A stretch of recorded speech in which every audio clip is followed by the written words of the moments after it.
Vicky. Good evening, everyone, and welcome to this virtual meeting of the full council at the London Borough of Hillingdon. This virtual meeting is also being broadcast simultaneously on the council's YouTube channel, Hillingdon London. And I would like to welcome all those members of the public who are joining us via that medium. I would also like to give a special welcome to the Brunel University journalism students who are also joining us via that medium for this meeting this evening. My name is Councillor Teji Barnes. I am the Mayor of Hillingdon, and as Mayor, I will be chairing the meeting as I do have the authority and I have read the standing orders. I have alongside me at a safe distance the Head of Democratic Services, Lloyd White. The rest of the members of the councils are all joining us from their homes. And you are all very welcome and lively, I must say. You may have noticed from the agenda that we will shortly be conducting a roll call. Please refer to your agenda and order of business throughout the meeting, as it will help guide you through the business tonight. Before we start, I'd like to emphasise some important online housekeeping rules for everyone present. I'd like to remind you to please ensure any mobile phones around you are on silent, to please keep your microphone muted when not speaking, and then unmute to speak only if called upon by myself or the Head of Democratic Services. Just imagine that we are all here in the council chamber.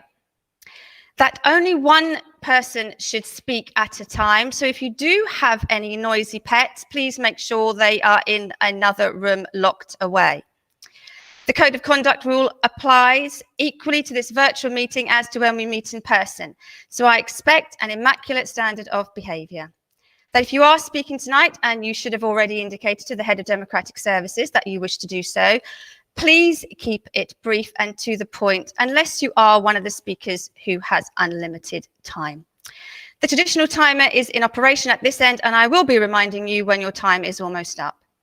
In terms of technical meeting control, if any councillor leaves the virtual meeting partway through for a period of time, for instance, they've lost their connection, I will continue the meeting unless we are not quorate, which is 17 councillors. I'll now move to the first item on the agenda, which is apologies for absence, and ask Head of Democratic Services, Lloyd White, to read out any apologies, please. Thank you, Madam Mayor, and good evening, councillors. I have no apologies for absence. Thank you. Agenda item 2 is the minutes. You would have received this in your pack. The minutes for the 14th of January 2021. I should take it that they are approved unless any member wishes to indicate otherwise. Agenda item 3. So we'll now move on to the roll call and declarations of interest. Lloyd White, please. Thank you, Madam Mayor. Good evening, everybody again. So just to run through, I shall call upon you in alphabetical order, ask you to unmute your microphone, confirm that you are present, and if you have any declarations of interest to declare, following which please mute again. Just to remind all members, as it is the budget meeting, nobody needs to declare an interest on anything to do with the council tax, as you're all council taxpayers and we have a dispensation for that. And you do not need to declare interest if you've already made them, such as a school governorship or things like that. So, in order, Councillor Ahmad Walana. Good evening all. Good evening, Lloyd. I am present. Thank you. Councillor Allen. Councillor Allen, I have seen you. Are you present? I'll come back to you. Councillor Arnold. Good evening, Lloyd. I am present. Thank you. Councillor Bianco. Good evening, Lloyd. I am present. Thank you. Councillor Birra. Good evening, Lloyd and everyone. I'm present. Thank you. Councillor Bliss.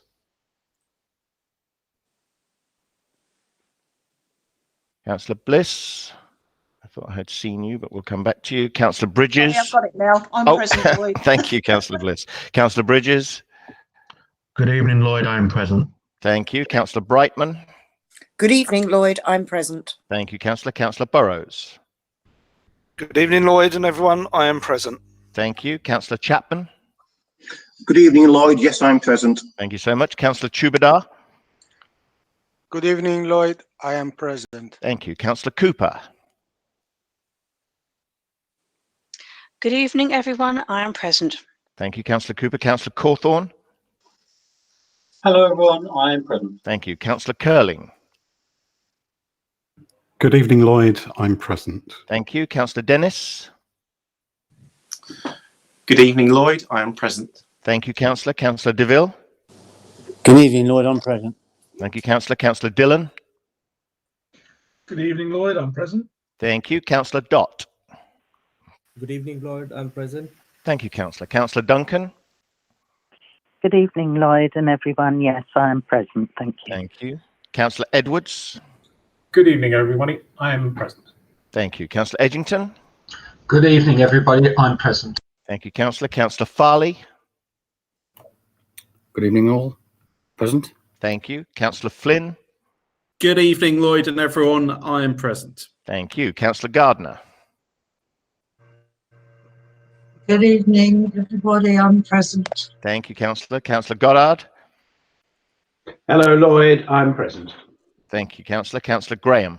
Good evening, Lloyd. I'm present. Thank you. Councillor Hagger. Good evening, Lloyd. I'm present. Thank you, Councillor. Councillor Hensley. Good evening, Lloyd, everybody. I'm present. Thank you. Councillor Higgins. Good evening, Lloyd. I am present. Thank you. Councillor Hurangi. Hi, Lloyd. I'm here. Thank you. Councillor Kaufman. Good evening, Lloyd. I'm present. Thank you. Councillor Lakmana. Good evening, all. I'm present. Thank you. Councillor Lavery. Good evening, Lloyd. I'm present. Thank you. Councillor Lewis. Good evening, Lloyd. I'm present. Thank you, Councillor. Councillor Makwana. Good evening, Lloyd. I'm present. Thank you. Councillor Markham. Present. Thank you. Councillor Mathers. Good evening, everyone. I'm present. Thank you. Councillor Melvin. Good evening, Lloyd. Good evening, everyone. I'm present. Thank you. Councillor Milani. Evening, Lloyd. I'm present. Thank you, Councillor. Councillor Douglas Mills. Present. Thank you. Councillor Richard Mills. Good evening, present. Thank you. Councillor Money. Present. Thank you so much. Councillor Morgan. Good evening, Lloyd. I am present. Thank you, Councillor. Councillor Morse. Good evening, Lloyd, and everyone. I am present. Thank you, Councillor. Councillor Nelson. Good evening, everyone. I'm present. Thank you. Councillor O'Brien. Good evening, Lloyd. Present. Thank you. Councillor Oswell. Good evening, Lloyd, and everybody. I'm present. Thank you so much. Councillor Palmer. Good evening, Lloyd. Good evening, everyone. I'm present. Thank you. Councillor Prince. I'm present. Thank you. Councillor Saray Puddifoot. Good evening, Lloyd. Good evening, everybody. I'm present. Thank you. Councillor Radia. Good evening, all. I'm present. Thank you. Councillor Riley. Good evening, Lloyd. Good evening, everybody. I'm present. Thank you. Councillor Rodriguez. Good evening, Roy. I'm present. Thank you. Councillor Sansapori. Good evening, everybody. I am present. Thank you. Councillor Seaman Digby. Yeah, hi, Lloyd. I'm present. Thank you. Councillor Simmons. Good evening, Lloyd. I am present. Thank you. Councillor Singh. Good evening, Lloyd. I'm present. Thank you. Councillor Stead.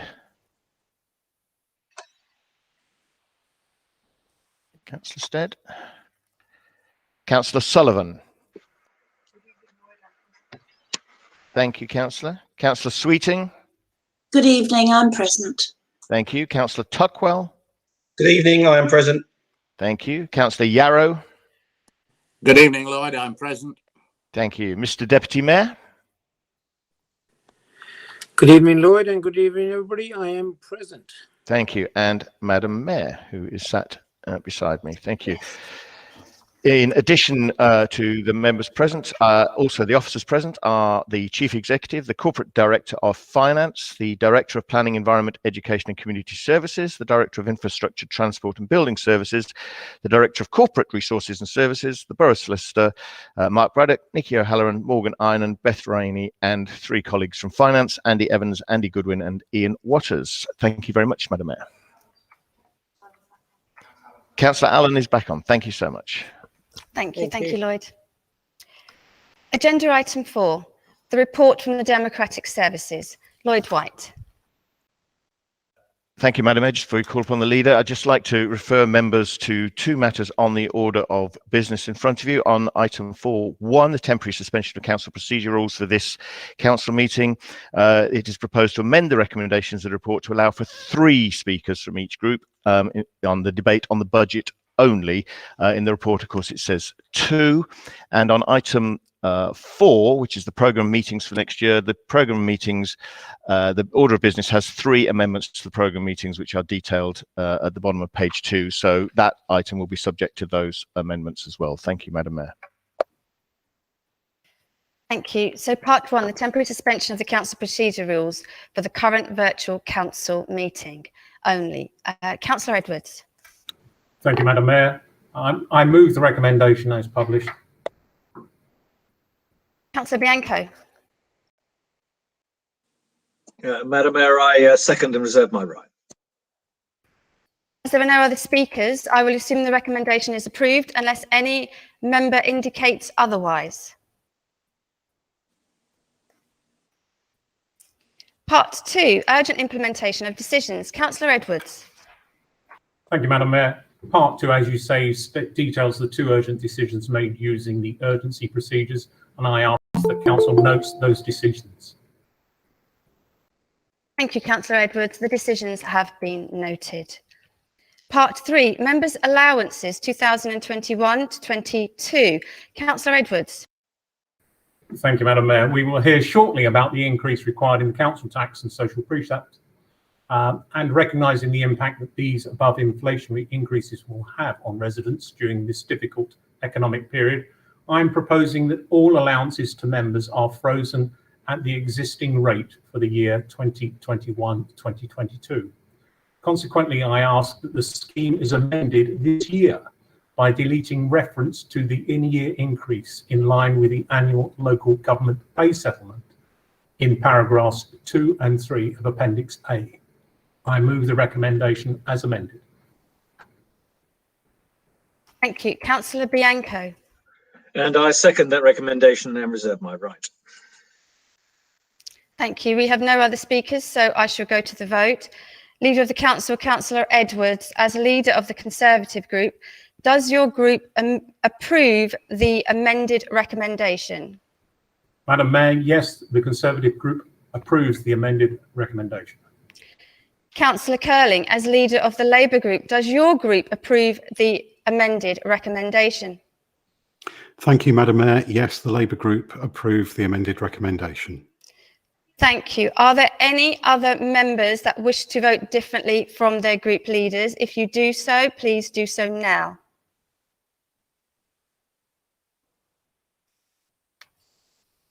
Thank you. So part 4, programme of meetings 2021 to 22. Councillor Edwards. Thank you, Madam Mayor. As you say, this is the programme of meetings for the next municipal year, as amended by Lloyd White earlier, and I move the amended calendar of meetings. Thank you, Councillor Bianco.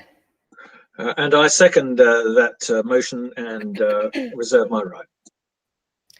Thank you. So we will go to the vote on that as well. So leader of the council, Councillor Edwards, on behalf of the Conservative group, do you approve the amended recommendation? Yes, Madam Mayor, the Conservative group approves. Leader of the Labour group, Councillor Curling, on behalf of the Labour group, do you approve the amended recommendation? Yes, Madam Mayor, the Labour group approve the amended recommendation. Thank you. I will take the recommendation is approved then, unless any other member wishes to indicate otherwise. Thank you. I should go on to agenda item 5, Mayor's announcements. I only have one point to raise this evening, and that is to send a message to my own Indian community and to all the ethnic minority communities we have in Hillingdon. And to say quite clearly, if you are debating on whether to attend your vaccination appointment when it is due, or if you have shunned your appointment already, my message is the vaccination is safe. It has been thoroughly tested and given medical approval. It has no animal products, so is suitable for all faiths. It's the best way to protect yourself and your loved ones and save lives.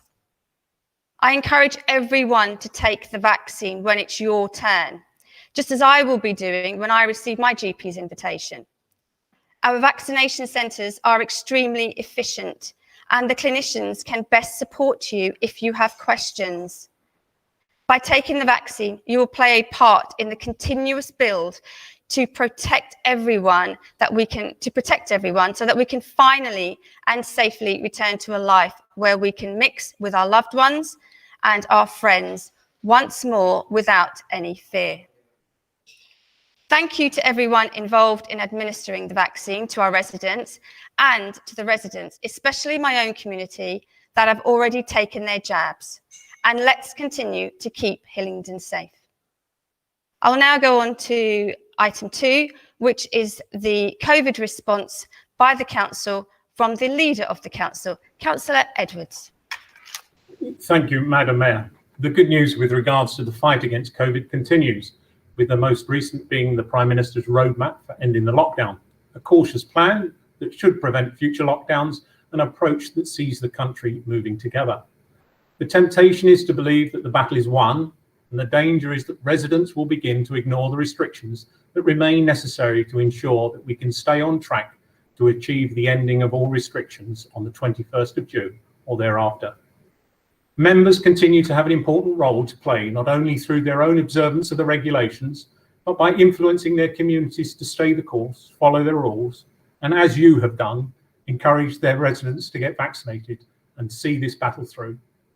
Since my last report to council, the situation in Hillingdon has improved considerably.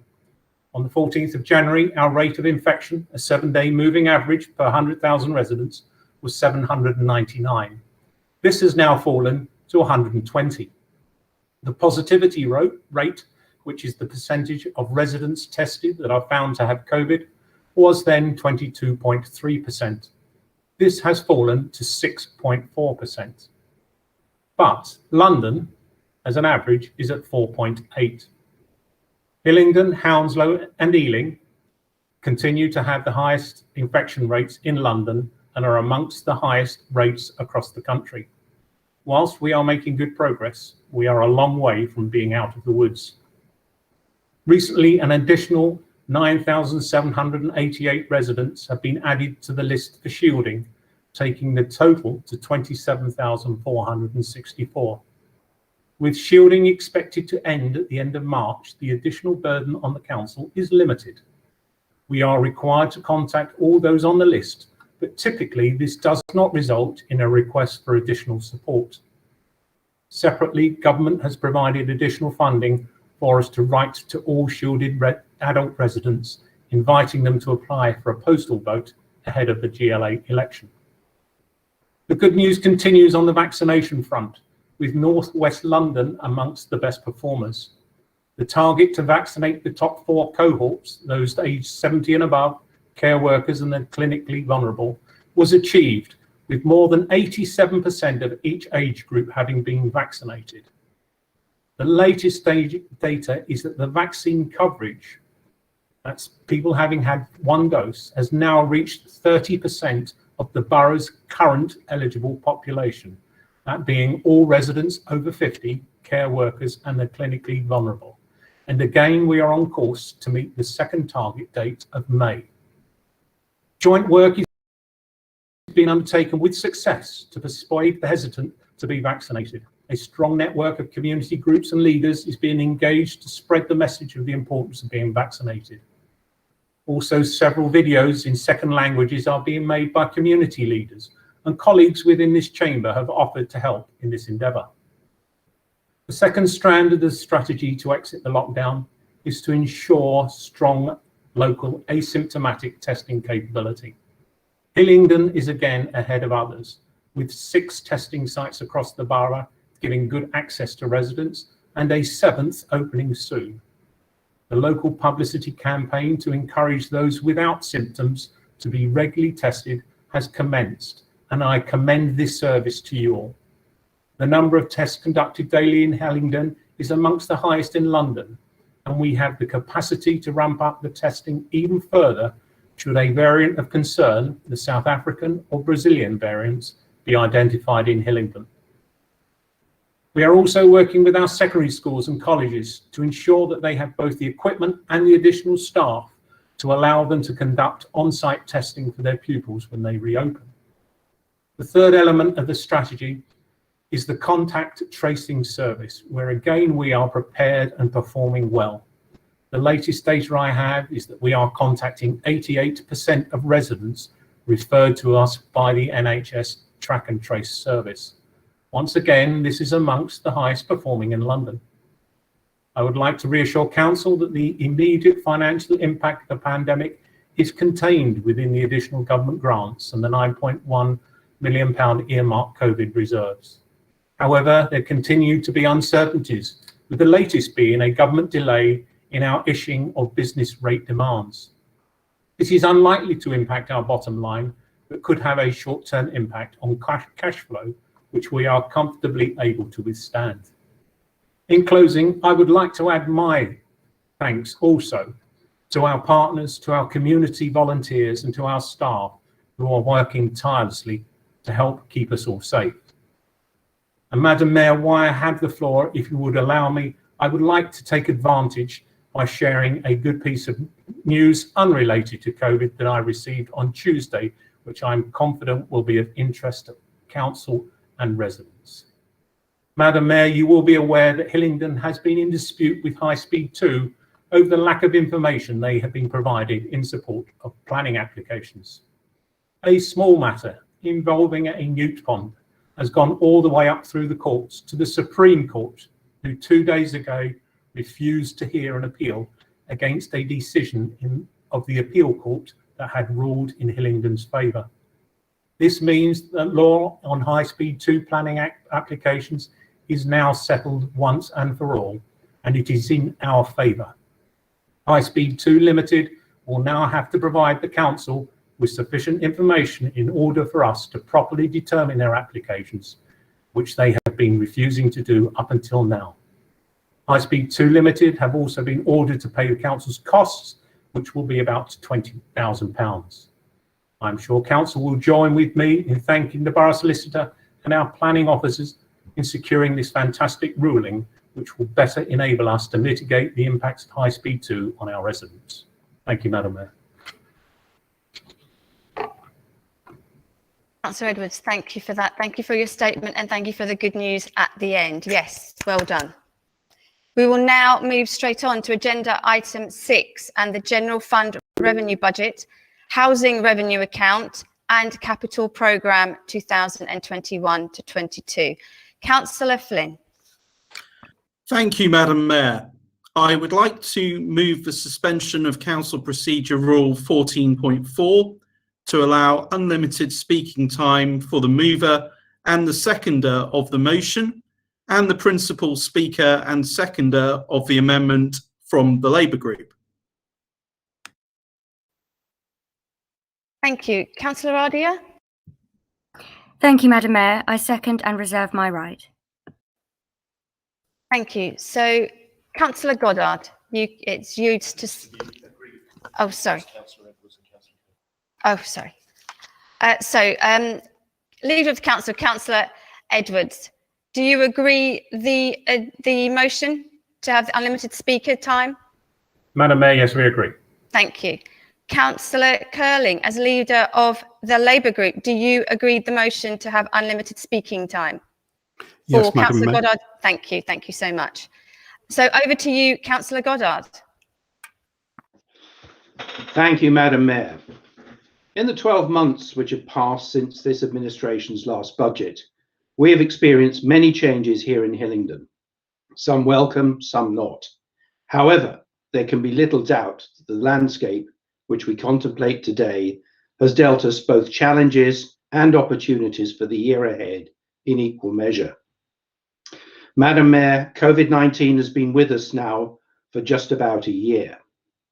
Whilst this has turned all our lives upside down in so many ways, we must recognise that Hillingdon's core frontline services, for example, social care, housing, waste disposal and green spaces, just to mention a few, have kept running throughout even the most difficult of circumstances.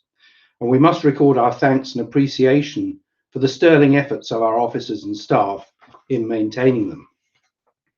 The pandemic has also placed demands on just about every aspect of this council's operations.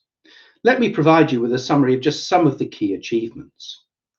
We have coordinated and financially supported the activities of key local charities, and this has enabled the distribution of emergency food parcels in the first lockdown, the referral of residents to food banks, and social care referrals. A Hillingdon test and trace service has been set up, which has identified about 2,000 residents who the National Trace and Test Service have been unable to find. 6, shortly to become 7, asymptomatic testing sites have been established within the borough, providing over 4,000 tests to residents every week. Working with the NHS, 2 dedicated vaccination centres have been provided within the borough. Adult social care professional support and advice dealing with issues and concerns related to resident safety and well-being has been delivered by 60 adult social workers, working with about 15,000 vulnerable Hillingdon residents, with many visits to shielding residents taking place outside normal working hours. Engagement and support has been instigated for care providers, driven through weekly conference calls between providers, officers, and key stakeholders. The 48 registered care homes within the borough have all received regular calls in order to identify support needs. Financial help has been provided to care providers, both in terms of fee increases and cash flow acceleration. Accommodation has been provided to rough sleepers. In the early periods of lockdown, parking fees in residential parking schemes have been waived. Reduction in business rates have been made to eligible businesses in the borough, totalling £104 million. 6,690 Hillingdon businesses have received £52 million in grants. The council tax reduction scheme has been further widened and used to mitigate financial hardship for residents, with additional reductions to date totalling £2.1 million. Madam Mayor, I'm sure all members will want to join me in recognising and thanking council officers, staff and volunteers for their continuing supreme expertise, professionalism and dedication in delivering this impressive array of support to our community during this time of emergency. Whilst this exceptional level of support has been fully funded by central government, this council's position of financial strength and stability has been key to our ability to deliver the totality of this support, taking account of the timing and payment of various rounds of funding that have been provided. We must recognise that the pandemic has started already and has caused a financial reset to some of our residents and businesses. The reality is that increased demand for the council tax reduction scheme will continue, and the erosion of our base of business rates income will occur for some time after the central government funding has ceased. But this has been recognised in our planning, and we have the reserves to negotiate these challenges should we need to do so. We recognise the importance of a healthy local economy as a basis for stimulating employment opportunities and generating economic growth within the borough. This administration must play its part in fostering that environment of recovery and growth. In this context, we are currently reappraising the levels of discretion open to us within the structure of emergency grants. We will look to emerge from the pandemic with a clear and balanced view of the obstacles ahead of us, but also with absolute confidence that we can address them.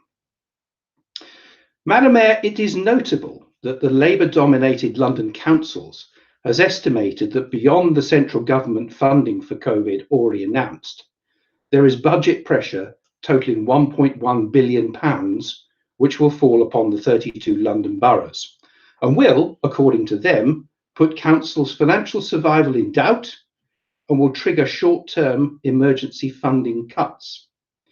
Now, closer examination of the figures provided by London councils does, however, reveal that some poetic licence has been taken in arriving at the headline-grabbing £1.1 billion. A number of clearly non-COVID items totaling over £600 million have conveniently been bundled into this number. The most notable of these are in respect of high needs education, totaling some £300 million, and homelessness, which is another £200 million. And it was therefore gratifying to see that when the BBC ran a news item on this subject recently, they also adjusted the claim deficit I'm muted now, am I? to £450 million. Madam Mayor, if this estimated COVID pressure of £450 million were to be allocated equally amongst the 32 London boroughs, then Hillingdon's share would be a shade above £14 million, 14 million. Would this cause Hillingdon to question its ability to survive financially, or to cause it to curtail frontline services? Absolutely not. We will have earmarked reserves totaling £10 million allocated for this specific risk, plus a further unallocated reserves of £13 million, which could be used should the need arise. This, Madam Mayor, is a tangible reflection of this administration's financial prudence and sound management track record. But in any event, we do remain confident that central government will continue to support local authorities as it has readily done so across the nation throughout the course of the pandemic. On the 14th of January 2021, Councillor Sir Raymond Puddifoot stepped down as leader of this council after 20 years of exemplary service. Sir Ray has quite rightly received congratulations and praise for his service to this borough on prior occasions, but it is just not possible to consider this budget without recognising once again his contribution and that of his cabinet. Sound financial management and a strong financial position are the very foundations of a successful local authority. They enable the right decisions to be made as to the resourcing of frontline services and investment in infrastructure to be made within an environment of confidence. And so it has been under Sir Ray's leadership. Some have speculated as to whether the hard work that contributed to this budget submitted by Sir Ray and his cabinet might be lost as the new leader took office. Madam Mayor, this is absolutely not the case. The new team fully adopts and endorses the budget proposals. Madam Mayor, this is born out of an environment of confidence, continuity and strength, which runs throughout this Conservative administration, which has consistently delivered comprehensive and high quality frontline services at a competitive cost to its residents. In stark contrast to neighbouring boroughs, the London Borough of Hillingdon has an enviable record of minimising the council tax burden upon our residents. For 10 consecutive years, from 2009, a freeze on council tax rates was in operation, and our residents still enjoy the legacy benefit of that policy today. This constitutes a cumulative saving of £3,873.87 to a Band D council tax-paying resident over a 10-year period. However, since 2009 and up to the end of 2020, the Consumer Price Index shows an inflation increase of 37%. Our latest estimates issued by the Office for National Statistics indicate that our population of residents is now 307,000, and that represents an increase of just under 33,000 people, or 12%, since 2011, which was the date of the last census. It is also perhaps relevant to note that council tax records indicate that the number of households within the borough have increased over that period by a factor of 12.5%. Madam Mayor, it is therefore inevitable that in spite of the numerous efficiency savings which have been achieved over the years, the inflation and population growth factors have driven our cost base upwards, and hence we would be failing in our duty as responsible and careful custodians of the future if we did not now seek to recognise the impact of these cost factors in our budgets, and more particularly in our council tax rates. Madam Mayor, the maximum council tax increase permitted for 21-22 is 2%, with a further allowance of 3% for the social care precept. The social care precept has been increased from 2% to 3% in 21-22 in order to fund pressures arising from COVID-19. But however, we do expect it to return to 2% in future years. The council tax increase in Hillingdon will be restricted to 1.8%, or 90% of the maximum amount permitted, whilst notably all of our neighbouring boroughs are opting to charge the full 2%. For the second year running, having waived it for the first 4 years of existence, we will include the social care precept, this time at 3%, bringing the total Hillingdon increase to 4.8%. However, we must recognise that over and above the increases attributable to Hillingdon, we must take account of the fact that our residents are also required to pay a precept to the Greater London Authority, presided over by London Mayor Sadiq Khan. Mr. Khan has proposed a massive increase of 9.5% this year, and this no doubt is contemplated in order to try and paper over the black holes which are well recognised within the GLA budget. The mayoral precept adds a substantial £363.66 per annum to the cost of a Band D property in Hillingdon. In the context of Sir Keir Starmer's comments as to absurd council tax increases, it is interesting to observe such clear discord within the Labour Party. It should also be recognised that such an increase is not a one-off. Over the course of Mr. Khan's term in office thus far, the London mayoral precept has increased by £87.66, or 31.3%. Yet in spite of this increased burden imposed upon Hillingdon residents, it's hard to see much tangible benefit being derived from Mr. Khan's spending plans. Indeed, his greatest interest in Hillingdon seems to be the imposition of overbearing and oppressive developments, such as the Master Brewer scheme at Hillingdon Circus, and the closure and, of course, ultimate sale of Uxbridge Police Station. Madam Mayor, it's absolutely clear that the retention of Uxbridge Police Station and an increase in the numbers of police officers on our streets is rightly a subject of great priority and importance to the people of this borough. Yet the Labour Party are intent upon its enclosure.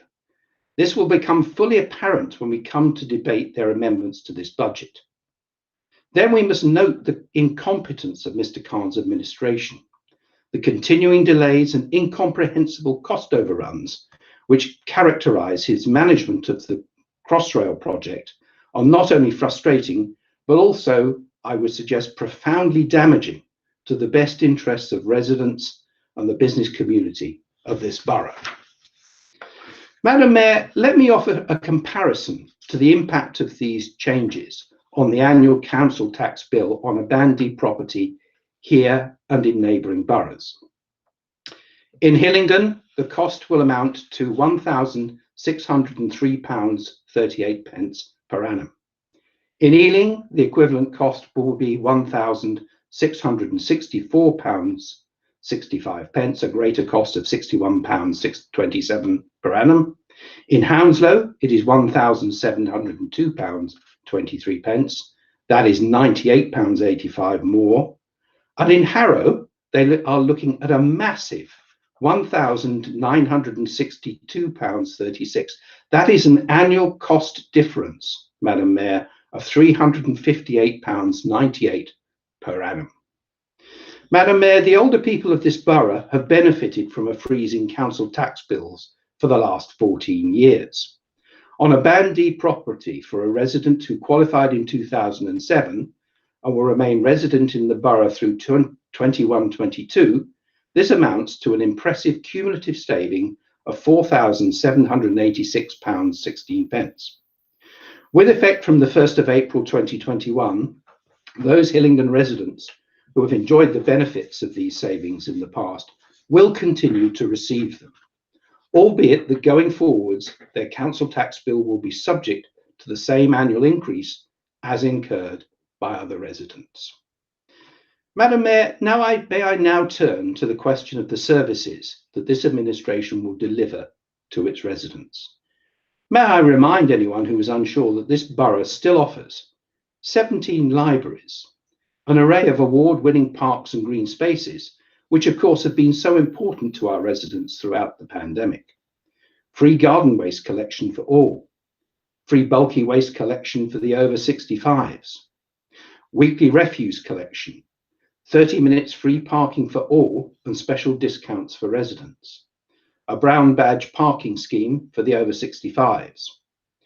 Free allotments and free swimming for the over 65s. Free burglar alarms for the over 65s. Free telecare for the over 75s. Madam Mayor, may I make it clear that there are to be absolutely no cuts in the provision of frontline services in Hillingdon in this budget, or indeed beyond in our medium-term financial forecast. By comparison, let us compare the charges of neighbouring boroughs. For garden waste collection, Hounslow charges its residents £55, Harrow £75, and Ealing £79.60. I repeat, in Hillingdon, garden waste collection is free. Bulky waste collections are charged at £60 in Hounslow, Ealing and Harrow. In Hillingdon, it is a mere £25 for the under 65s and free for older people. A resident's parking permit for a first car in Harrow can cost £60. In Ealing, it is £75, and in Hounslow, it is a mighty £84. In Hillingdon, it's free. Hillingdon has continued to apply a policy which sees fees and charges operating at a level which is no more than 90% of that adopted by neighbouring boroughs. It is notable that neighbouring boroughs have been compelled to make service cuts in order to try and balance their budgets. In 2015, Harrow closed 4 libraries. In 2019, Ealing closed 7 of its 13 libraries. So just to clarify that, Ealing, with a population of 344,000, has only 6 libraries to serve its residents, whilst Hillingdon has 17 to take care of a population of 307,000 residents. In very recent budget announcements for 21-22, Ealing has stated its intention to close a waste recycling plant, whilst Harrow is going to make cuts to children's services and customer services. I repeat my point. Here in Hillingdon, there will be no cuts in frontline services. Madam Mayor, a significant weapon in our armoury has been our use of the Business Improvement Delivery, or BID for short, programme, in the identification of efficiencies which enable us to deliver frontline services without compromising the quality or comprehensiveness of what we offer, whilst at the same time reducing our cost base. The key aspect of the Hillingdon approach to this is that savings are only included within our budget once they have been tested and confirmed as deliverable. By their nature, our cost savings tend to be recurring from one year to the next. This, Madam Mayor, is in sharp contrast to the unrealistically optimistic approach adopted by some administrations, which have ultimately contributed materially towards their financial demise.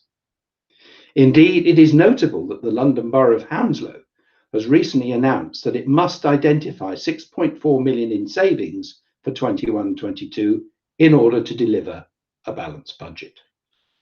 It must be acknowledged that the pandemic has caused a delay to the delivery of some of our savings in the current financial year 2021. But outside an environment of lockdown, these savings remain deliverable and will be achieved, notwithstanding the fact that central government has provided funding to cover their absence in the current year. Thus, we view the savings target of £8 billion within the 21-22 budget with confidence. Madam Mayor, it's not always necessary to spend money to achieve service enhancements, and the BID programme has yielded some significant recent examples of this. Firstly, the transformation of service operating models, resulting in the consolidation of teams handling the first contact processes for children and young people. Secondly, the commercialisation of services such as the reshaping of our commercial waste services offered to local businesses. Thirdly, changes to delivery models such as mental health social workers were brought back in-house, promoting a far greater awareness of the social care needs of residents who require mental health support and care. Madam Mayor, we can expect to see an increasing use of this sort of business process re-engineering style over the coming years. Madam Mayor, our financial control, prudence and strength is such that we will finish the current year with balances totalling £31 million. That is 3.4 million higher than was anticipated when last year's budget was set. Even after using 2.4 million of general balances in 21 and 22, our year-end position is projected to be a healthy £28.9 million. This is in stark contrast to our neighbours. One might imagine that their higher council tax take and their far more aggressive policies on fees and charges might yield stronger balance sheets. But no. Ealing is reporting £15.9 million, Hounslow £15.4 million, and Harrow £10 million. And I might add that the Section 151 officer for Ealing has warned that balances are at their minimum amount at the present time. Madam Mayor, our general fund budget for 21-22 makes provision for £74 million worth of capital expenditure designed to enhance our infrastructure and support our residents, enhancing the quality of life in Hillingdon. This includes a number of major projects, some of which will span the next 5 or so years. They include a new community facility in Useley, highways structural works, investment in our company Hillingdon First Limited, which will build new homes within the borough, school buildings and expansion, equipment and adaptations for social care clients, town centre improvements across the borough to boost local businesses and high streets, including a major project in Hayes Town Centre. The continuance of the Chrysalis programme, which invests £1 million per annum in enhancing community facilities and new homes in Useley. Madam Mayor, I now turn to the specific areas, a couple of specific areas of the budget. Firstly, the housing revenue account, which is accounted for separately from the general fund and is self-financing. In line with the central government policy, council house rents are to be increased by no more than the movement in the consumer price index plus 1%. Rental income for 21-22 is therefore projected to be £58.9 million and will yield a revenue surplus of £19 million. And this surplus will be allocated towards the total capital expenditure in the year of £52 million. The housing revenue account maintains healthy reserves adequate for its purpose, amounting to £15 million. Madam Mayor, over the next 5 years, the capital programme in the housing revenue account will amount to £130 million to increase housing stock. This will generate 419 new housing units, with further substantial generation also planned in the Austin Road and Avondale Drive estates in Hayes, which, in case members are uncertain, I can advise are both situated in the south of this borough. A further 70 million will also be invested over the next 5 years in improvements to our existing housing stock. Madam Mayor, the dedicated schools grant is another ring-fenced fund, which is designed to disperse central government funding specifically allocated for the provision of children's education within the borough. Members will be aware that the dedicated schools grant has operated in deficit for several years now. That cumulative deficit will stand at £24.8 million at 31st of March 2021. This deficit has been caused by a shortfall in funding for high needs schooling. The Department of Education has clearly indicated that this shortfall should be met from future grants and should not be allocated to the council's general fund. It should be noted that this is a national issue and by no means unique to Hillingdon. The school's budget for 21-22 indicates that a further deficit of £7.3 million will be generated for the year, again as a result of the deficit in the provision of high needs schooling. In order to minimise the 21-22 deficit, the council made a disapplication request to the government, which, had it been accepted, would have reduced the deficit to £1.9 million in the year. We have just heard that this request has been refused. However, our budget was in any event prudently based upon an assumption of refusal. This will result in a projected year-end deficit of 32.1 million, which of course is being funded from council resources until such time as additional funding is settled by the Department for Education. Again, this is another example of our financial strength at work, in that we are able to carry the deficit pending future settlements by the Department for Education. There is little doubt that such financial burdens would bring many local authorities to their knees, but not Hillingdon. Madam Mayor, the work undertaken to bring forward these budget proposals has been both highly professional and rigorous in its approach. The residents of Hillingdon can take great confidence that their frontline services are secure, that the council is making key investments in their future, and that their financial contributions to it have been properly and equitably computed. This Conservative administration has its eyes wide open as to the challenges which lie ahead, and our continuing policy of sound and prudent financial management will enable us to maintain the delivery of our high-quality frontline services and to preserve our heritage. The work carried on behind the scenes on this budget by our officers is of the highest quality, and I'm sure that members will wish to join me in thanking and congratulating them, with a particular vote of thanks going to Paul Waymond, our Director of Finance, and his team. Once again, I must thank Councillors Sir Ray Puddifoot and Jonathan Bianco for their considerable input. Gentlemen, you're a tough act to follow. For yet another year, this administration has framed its budget based on the overriding principle of putting residents first. I commend it to members, and I formally move the recommendations 1 to 15 set out on section 6 in pages 3 to 6 of the order of business paper for this meeting. Thank you, Madam Mayor.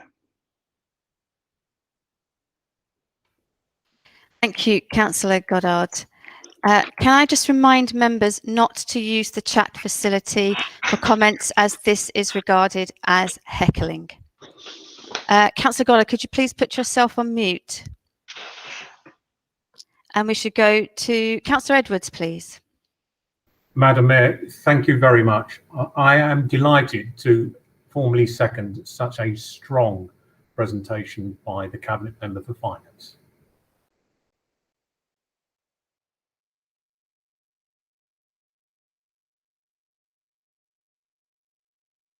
Sorry, Madam Mayor, I too early pressed the button, and I formally reserve my rights. Thank you. Councillor Mathers. Thank you, Madam Mayor. I'm speaking to move the Labour Group's amendment to the proposed budget put before us. Firstly, I'd like to wish an extension of my welcome to Councillor Goddard in his new cabinet role, and I'd like to thank all of the officers involved in helping the preparation of this amendment, particularly the finance team and the Labour Group office staff. This amendment enables Hillingdon to become safer, fairer and a more resilient borough. This time last year, we were discussing the budget in the chamber. Who of us would have imagined we're now sitting, most of us, in our homes, in a virtual setting, because of a horrible, horrible virus, which has cost lives, cost livelihoods, and severely impacted the physical and mental health of residents in Hillingdon and across the world. We've seen such resilience from NHS staff and other key workers, giving us hope and enabling us to persevere. And I want to thank them. I want to thank them all, including our own council staff, for their outstanding work, all that has been done to support Hillingdon residents during this pandemic. It is that effort and resilience that has inspired us as a Labour Group and shaped our thinking to improve this budget through our amendment, so that in the long term, our borough can be equipped with resilience. Our amendment provides more support to build resilient businesses, more opportunity to improve physical and mental health and well-being for our residents, more investment to create resilient housing, more support to fight climate change for a sustainably resilient planet, all without increasing the drawdown on our general balances to ensure resilient finance.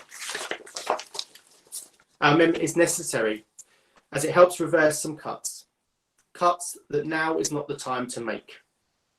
Cuts where charges should not be increased, but support residents in these turbulent times as we transition into a new normal.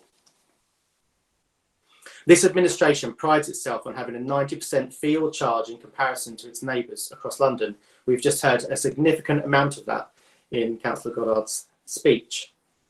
Sadly, this is not the case when it comes to crematorium fees. Breakspear Crematorium is more expensive outside the very limited early morning discount slots. More expensive than local crematoriums, South West Middlesex and Mortlake. And is still more expensive than the average fee when adding Chilterns and West Herts as neighbouring crematoriums. This Labour amendment corrects that to the benefit of Hillingdon residents. Our youth services have been cut dramatically under this administration over the last 10 years, from £4 million in 2010 to in the region of £500,000. Our young people are struggling in this pandemic world. And as we move into a new normal, they need the support of universal youth services. Yet this administration continues to salami slice the service, proposing a further 10k cut. Using the word review, efficiency or saving does not mean that you are not cutting a service. It's just cleverly worded. Now is not the time to reduce the provision for young people, and our amendment reverses this. Our amendment also includes an independent review on universal youth provision, drawing in expertise of young people's views and that of those in the sector to build and enhance a much needed and full universal youth offer, rather than cut the service. We will stop the reduction of the subsidy to the Fiesta programme, which supports children and young people in their physical activities in the holidays. Now is not the time to limit or create barriers to these opportunities for increasing fees for anyone. The Labour amendment would halt the review of the adult education service. A review making a saving is a cut. When this service receives such little funding from the council, and when there's an opportunity for the extra money to be spent to equip this service to help people with the digital divide through education, it's much needed. Support to reduce the digital divide would also, through this amendment, in capital expenditure, issue 100 devices over the next 3 years to low-income families and households struggling because of lack of equipment. We are now in a digital world, and this is much needed. Fighting climate change is essential. Beyond the pandemic, there is still a crisis, a catastrophic crisis in global warming. Last year, the Council unanimously agreed to declare a climate change emergency, despite the administration restricting their role to reducing carbon just to directly delivered services. This amendment continues to push the administration to be more ambitious and to think much larger than just its own delivered services. We cannot afford this crisis of climate change to put our planet past the tipping point. By this amendment, we're increasing the safety of our residents also in terms of air quality and other effects of climate change. And we propose again a small amount of money be used from the Priority Growth Fund to support feasibility studies, to look at renewable energy creation, solar panels, wind turbines, whichever technology is most appropriate on council-owned assets. Hillingdon becoming carbon neutral should be the priority of this administration, not just the services becoming carbon neutral that it directly delivers. We also propose to increase sustainability through the installation of water fountains in parks and public spaces and planting 1,000 more trees. You can never have enough trees when it comes to climate change. They reverse carbon, and so particularly in densely populated areas, they are essential. And we can get help in this. Help from the voices of our residents in Hillingdon. It's essential that we continue to build resilience in our budget, in our borough, by listening to the wishes that residents have and getting their views on things such as climate emergencies. Any administration of local government should not be afraid to increase the opportunities of engagement with the public. And it is essential in reducing our carbon targets, helping us to reach our carbon targets in Hillingdon.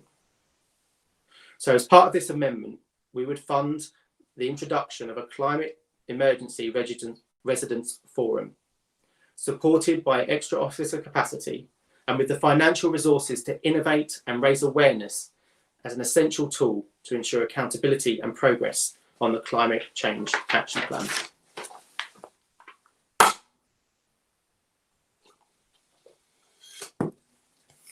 In Hillingdon, we are proud to have one of the largest areas of ancient woodland in the south of England, an important national nature reserve at Ruislip Woods.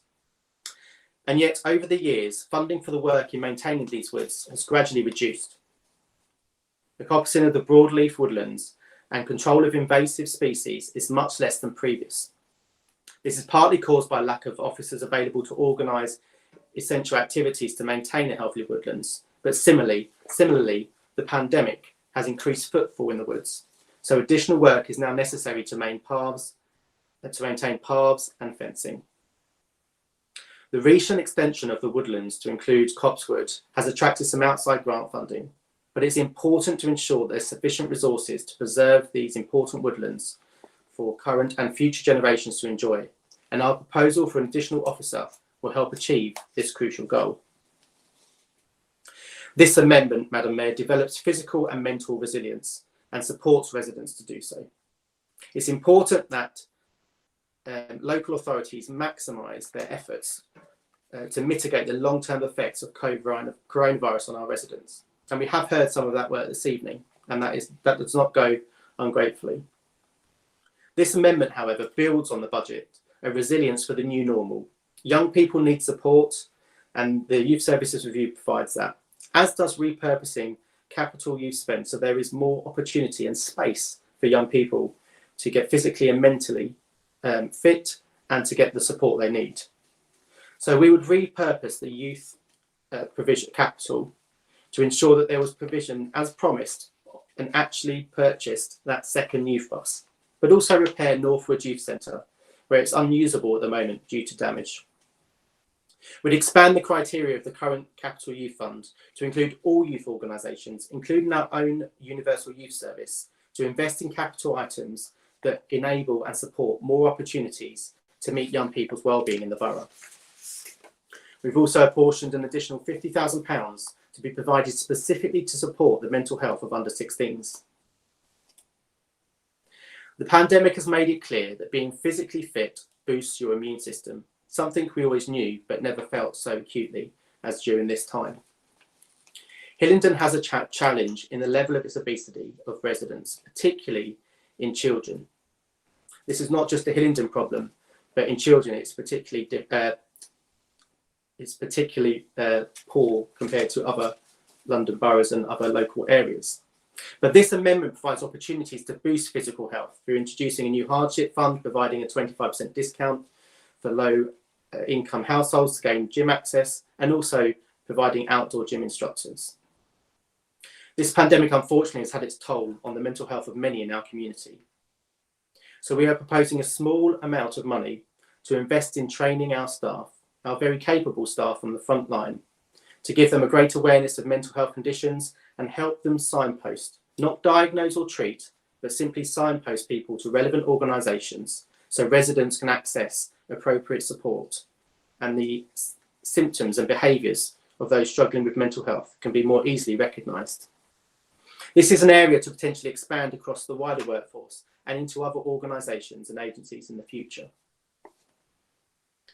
Business resilience is absolutely fundamental for this pandemic, and we have heard some of those measures mentioned tonight. We wish to build on that, providing an officer who could strategise across the whole borough. So we didn't have business development or business support in some areas or pockets where there's good connections or forums already existing, but it was strategically rolled out across the borough. This would be enhanced by the Purple Flag scheme, adding vibrancy to our high streets. Within our housing stock and within the housing in our borough, there is a need to build safety and resilience. The purchase of camera-style doorbells discounted by the council will encourage private home security to protect vulnerable residents and reduce crime. Although we may not have seen as much burglary as people have been home far too often than they would like in the past year, there is going to be a time, sadly, when burglary does become something we begin to talk about again. This amendment provides £2,500 of discounts for residents in each of the council's 22 wards. The funding within this amendment also provides the implementation of a borough-wide selective landlord licensing scheme, building on ideas and plans already there, so that tenants can be assured that they are living safely and in suitable accommodation. This will be self-financing because of the fees provided in the landlord's registration fees to cover the administration of the scheme. This amendment will reinvest over £6 million from the housing revenue accounts to improve safety and security for council tenants, providing CCTV for all council blocks and burglar alarms for council tenants, as well as a proactive support through estate wardens, a service that many council tenants miss, that enabled them opportunities to proactively resolve and sort issues rather than just have to respond to things that are damaged. The estate wardens would be an investment over several years, building up to a team of 10 over a 3-year period. As this amendment, in this amendment, there is also opportunity for voices of residents to be heard. There was definite and consistent concern earlier in this last year that Black History Month was not celebrated or recognised in Hillingdon, but was part of a general celebration of diversity. The Conservative administration continues to refuse to reintroduce it. This amendment provides an opportunity, a humble opportunity, instead to invest in a small grant scheme to enable community groups to organise their own Black History Month activities, and also those for the LGBTI community. So that the council doesn't necessarily have to formally recognise Black History Month, but at least people who wish to can have a small amount of funding to do their own equivalent. Obviously, this is for the Labour group, not the ideal solution, but hopefully a halfway measure. We would also increase the funding for domestic violence by 50,000. An issue that we raised last year that we still think should be considered as part of this budget and approved is that support for those leaving care, those under 25 who normally would have their family to support them when it comes to financial or other matters as they transition into adulthood. We as corporate parents hold that responsibility financially and morally for those in care and leaving care. And so this amendment removes the council capital requirement from this cohort until the age of 25, a relatively small cost to us, but an extremely helpful support to those leaving care. So how will these amendments be funded? Our amendment is funded without drawing on any general balances over the medium term, as well as continuing to address the unsustainable level of capital borrowing committed by this administration. We are grateful to the administration for heeding our advice and removing the excess borrowing required to build a new theatre, which was going to cost £40 million. But through this amendment, we ask them to do the same with other capital projects, such as the promise of a new museum. Every £10 million we borrow costs us £500,000 in repayments in future. We have to reservice that debt, meaning more cuts to services to pay our accrued debts. The administration must not continue to borrow from tomorrow to fund capital luxuries. And let me please mention capital funding removed in our amendment for the Battle of Britain bunker. I would wish to remind the administration that we suggested last year this is a great heritage site that would be best placed in the charitable sector. It doesn't mean the council cannot fund it, but it would be able to draw and attract more funding from different sources. The council has committed millions of pounds into this project, and rightly so, to get it started. But it can no longer, at this time when the public purse continues to seem strained, the coronavirus having its impact, and pressures, even Councillor Goddard mentioned, across London and within our borough. But it is a fine opportunity through the charity sector for it to get its funding for capital improvements that are a choice rather than a requirement to enhance the site from different sources, and also maybe some of the offer that it provides. Being a charity would not take away but enhance the Battle of Britain bunker, which represents a proud moment in our history and a reminder of those who lost their lives. To also fund this amendment, alongside reducing the borrowing costs in future years, we utilise the remaining Public Health Growth Fund and propose reducing the number of issues of Hillingdon people to save a further £40,000. Although it is a helpful publication, particularly for those who are not digitally active, and it is useful to provide information to households, the number of issues that this administration continues to provide does contravene government recommendations. And with residents increasingly accessing the improved website and other online services, we need this communication, yes, but not as often. So in summary, let us not forget that this amendment, which I hope will be accepted by the administration, means more support to build resilient businesses, more opportunity to improve physical and mental health and well-being for our residents, more investment to create resilient housing, more support to fight the crisis of climate change, to build a sustainable, resilient planet, and all without increasing the drawdown on general balances, creating a fairer, safer, and more resilient Hillingdon. I move this amendment.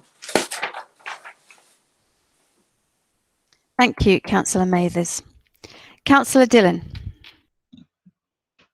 Thank you, Madam Mayor. May I take this opportunity to also thank officers, volunteers in Hillingdon, and everyone in our community that have helped those who needed it most during this challenging period.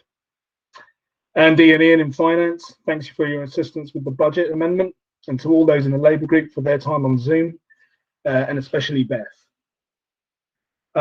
Councillor Goddard's speech was primarily comparison of, or talk of other London boroughs. I'll try and stick to the one that matters, which is their London Borough of Hillingdon, and also not try and talk up or talk down the London Mayor or talk down the Tory candidate. It's not about those guys. It's about residents of Hillingdon. This budget, Madam Mayor, I'm sure we will hear the word COVID numerous times yet tonight, but it's something that has devastated the world, our country, and has had a huge impact on many of our residents. So many of our businesses will have borne the brunt of temporary closures, and inevitably there'll be an impact of jobs within Hillingdon. It doesn't stop there though. Shopping centres and our high street will see changes, and as a council we've done so much to try, but we can always do more, and we should not hold back where we feel we can. Madam Mayor, Councillor Bianco has so often spoken about our green flags and how proud he is and the council are of having them. As I've mentioned, our high streets will have seen the pandemic changes to their businesses, and whilst we have had initiatives with shopfront schemes, it's now more important than ever that we begin to celebrate what we have. Our high streets should celebrate a vibrant and hospitable places to come and enjoy a community spirit and evolve. The Purple Flag Scheme initiative that celebrates the safety and the vibrancy of these areas. They should be much like our parks, attract people to visit during evenings, creating a warm, inviting hub whereby businesses can begin to thrive. They will also invest and be proud to be involved rather than remain standalone businesses on their own. A vibrant, safe evening scene and night economy can develop, and this will only lead to an attractiveness that transcends to a diverse, harmonious daytime scene and a thriving street scene. We need to support our communities and our high streets through various measures, and the Purple Flag Scheme would certainly have an impact, have the same impact our coveted Green Flag Scheme has. With an officer bringing our business forums together to form a borough-wide thinking, all businesses in Hillingdon can benefit. It's not just putting our residents first, but it's putting our businesses first too. Take a drink of water. Madam Mayor, there's never been a moment such as this where the most vulnerable have required the most assistance. But Madam Mayor, there's never been a moment where those who perceive themselves to be less vulnerable have found themselves feeling as such. Health and well-being and mental agility are now more important than ever. So very important. We cannot predict our future, and whilst we are on a course for reopening our world and rejoicing what some could call freedom, our health and well-being has become a focus for us all. As a council, we can always do more to help, and we propose that we will. Our lowest income households, it's been proven that health outcomes amongst this group are lower than those on higher incomes. We therefore propose that they not be excluded from the opportunity of being vulnerable. Gyms are a great place for improving our health and well-being. They create positive attitudes, better learning for children, healthier diets, and release the pressure of a difficult, stressful day. Madam Mayor, our obligation is to help everyone to feel better about themselves and to better themselves. It's an opportunity, and a 25% discount to our leisure facilities for those on low incomes is not a financial burden for us. But the burden of stress and poor health is an issue that can weigh heavily on those that we are looking to support. In addition to this, our project of gyms in parks should be mentioned. It's a great, inexpensive way of exercising in our wonderful green flag locations. Boot camps and outdoor gym sessions are becoming ever more popular. And as we move to what we would like as a rebuilding our community spirit, there's no better way of involving our leisure partners to educate, advertise sessions on how best to use our outdoor gyms, make the most of them for fitness, speak to our partner experts about health, and build upon community gym park session, creating a healthier Hillingdon. It's a small cost to the council for potentially massive gains. It's for the reasons outlined above that one cannot accept the removal of the Fiesta subsidy. The sentiment, Madam Mayor, as a group we understand, and allowing the most vulnerable to have free access to Fiesta isn't something the Labour group would argue against, but it's at the behest of others who also need to use the subsidised service, who will also be feeling the pinch financially at this time. We need to think of our whole community, and that's why we've proposed a discount for our leisure facilities for those households on low incomes. And it's why we are encouraging residents to make better use of our outdoor gyms. At the heart of this whole amendment, we have tried to focus on the mental and physical well-being of all our residents at this particular time. The pandemic has been catastrophic for many, and it's about rebuilding. Madam Mayor, as we sit here and look at each other through screens, me talking, some of you hopefully listening to my words of wisdom, we can't escape that we are moving to a world where technology is at the forefront of everything that we do. The council having efficiencies in the process through technology, organisations meeting via the internet, and families greeting each other on phones from a distance. The digital divide is ever increasing, and it will leave a section of our elderly lonely and possibly unable to reach out for services. The digital divide has left our most vulnerable children using phones to educate themselves. And the digital divide has created a widening gap amongst those who have and those who have not. Madam Mayor, the Labour budget amendment proposes to help those households and individuals. The provision of IT equipment to those on low-income households to reduce the widening gap in a tech-focused digital world. We will ensure that children have the ability to learn through educational portals, families to have access to services that adults may require. They say information is power. Let's give everyone the opportunity to help themselves. We would also reduce the digital divide for those who struggle with online aspects of life through removing the saving on adult education and ensuring that courses are available for familiarization no matter what your age. I know from my personal experience that my parents struggled to navigate things online. The ability to find cheap electricity, for instance. It's all online these days. Council services. It's more often quicker to do it online and more efficient. And we as a council are moving more and more services and the way we work to online. It's easier to pay credit card bills online. Most of our bills online, actually. All small issues to many of us who are on this platform today, but these problems can be catastrophic to those with very little IT knowledge. And it's something that we need to address and we need to help. Madam Mayor, Councillor Mathers mentioned the additional spend on domestic violence. It's much publicised, and we are lucky in Hillingdon to have Councillor Gardner and Councillor Palmer, who were mentioned in the House of Lords, and officers who work and perform as they do to help these victims.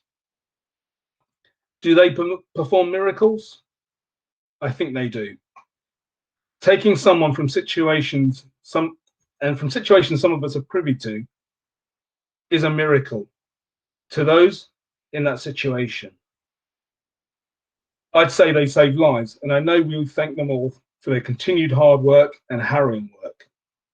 We pat them on the back often, but Madam Mayor, DV work takes their toll on them, each person involved in that case, and it's not the same. Please remember that each time we say thank you, that we mean it, and we know that the hard work they put in. The amendment proposes to increase what effectively was an increase in the amount of domestic violence cases. Madam Mayor, the aftermath of this pandemic is yet to be realised, and my colleagues will talk on the potential mental health tsunami that awaits us. But this is another area where the council can make an extra difference. We believe an additional 50,000 will make a difference. Catching someone is just that, it's just catching someone. Catching someone, helping them live a fulfilling life, free of fear, is making a difference. It's not a question of can we do it, or we already do it. Let's do it better. Let's be proactive in helping our residents be more resilient to this ever-changing world. Madam Mayor, I'm proud to second the amendment. Thank you, Councillor Dillon. We will now start the debate on the amendment. The following speakers will have 3 minutes. We'll start with Councillor Prince, please. Thank you, Madam Mayor. I'm sure the students watching are pleased about the time limits. Colleagues will be aware that I often use the budget to raise the issue of mental health and mental illness, and that this year will be no different. But this year does feel more important than previous years. 3 months ago, I sought mental health treatment for a second time in my life. I'd been getting by very well for 3 years prior, but December just gone was unlike many others, and self-care activities would do nothing to make this go away. But I had been here before and I knew the drill. I knew that how I was feeling wasn't how I would always feel, and that there was help. And I knew what to do. And 3 months later, I am here and I'm happy and well. But many people will not know what to do or even recognise that how they are feeling could be helped. Whilst I am barely able to call myself a young person anymore as I hurtle towards 29, I fear very much for children and young people who may be experiencing a sense of despair, hopelessness and pointlessness for the very first time as a result of this pandemic that we are in. Life can be wonderful, but lockdown and social isolation has removed many of the wonderful parts, the parts that make it worth living. And young people may not have the support networks that many adults do to get through it. Not every child has a happy home. And since the pandemic began, it has been harder for teachers or social workers or any other non-parental adult to check how a vulnerable child may be feeling. So they may pull further away, further into despair, hopelessness, and pointlessness. We cannot wait for children to need crisis interventions. We must make sure we have the early intervention measures in place. We need to build mental resilience and equip children to know what to do and how to talk about mental health, because we do not talk about it enough, especially with children. Adults are used to speaking up for themselves in ways that children cannot. It isn't good enough to just focus on 16 to 24-year-olds when by working with children, we may be able to prevent the need for intervention in the first place. There must be a proper strategy to build mental health resilience in the borough for our oldest residents and our youngest. And this amendment takes a key step to doing so. I know that there are colleagues across this chamber who care passionately about young people and their well-being. So I hope that as a borough, we are able to ensure the support is there for everyone. Thank you. Thank you, Councillor Prince, and well within time. Councillor Eggington. Thank you, Madam Mayor. It is important for Hillingdon to be safer and fairer, and this is particularly the case when considering housing. We need to be more proactive in supporting the residents in our social housing. We have to increase their safety and encourage them to become more resilient communities. We can only do that by providing greater support. Our proposals to introduce estate wardens, initially 3 to the estates with high-rise properties, would help especially those with housing support needs. Over recent years, the reduction in numbers of dedicated estate staff has meant that the quality of the properties and the quality of life for those living there has diminished.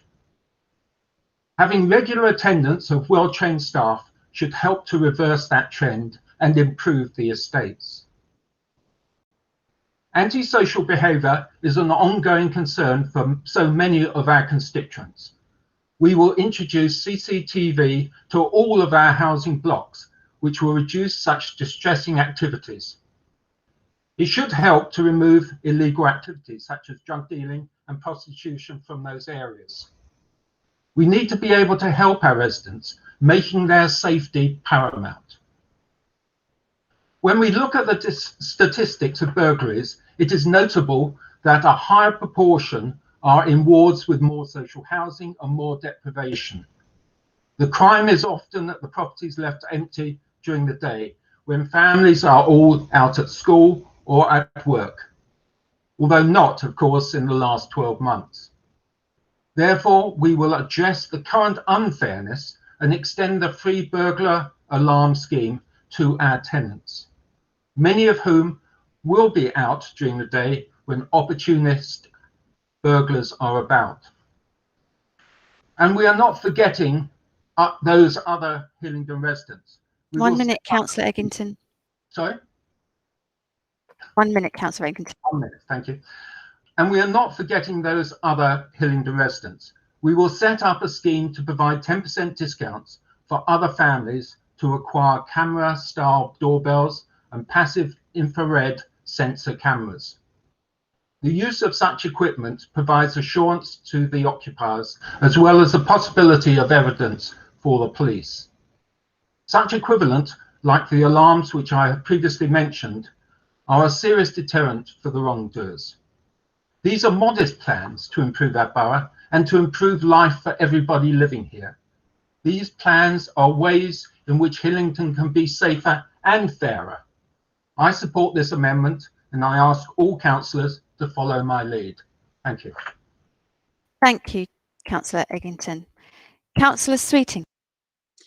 Madam Mayor, I speak in support of the Labour amendments which seek to facilitate resilience in this time of COVID.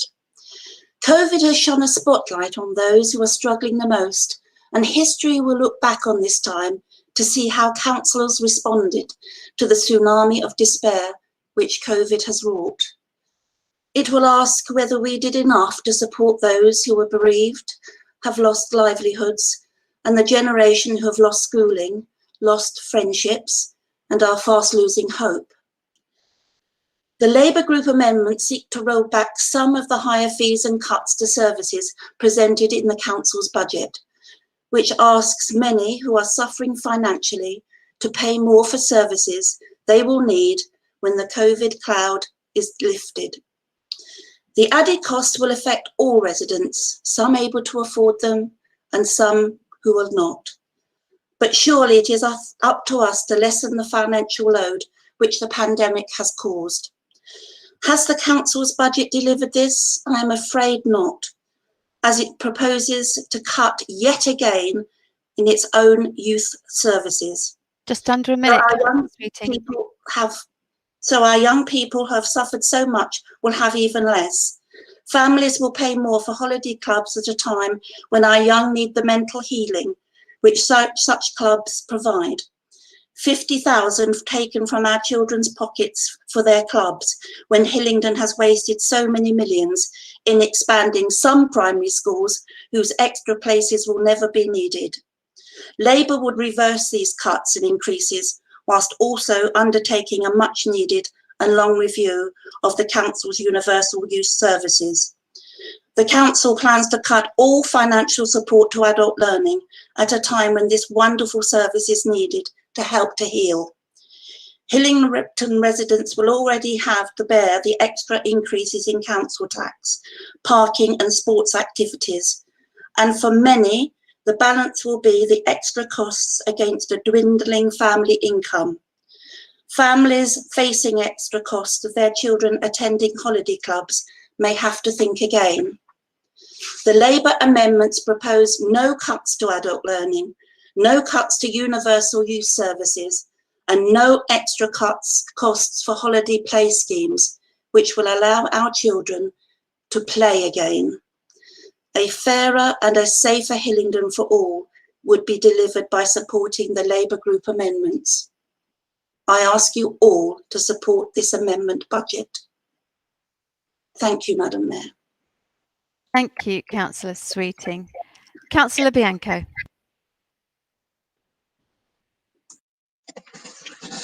Thank you, Madam Mayor.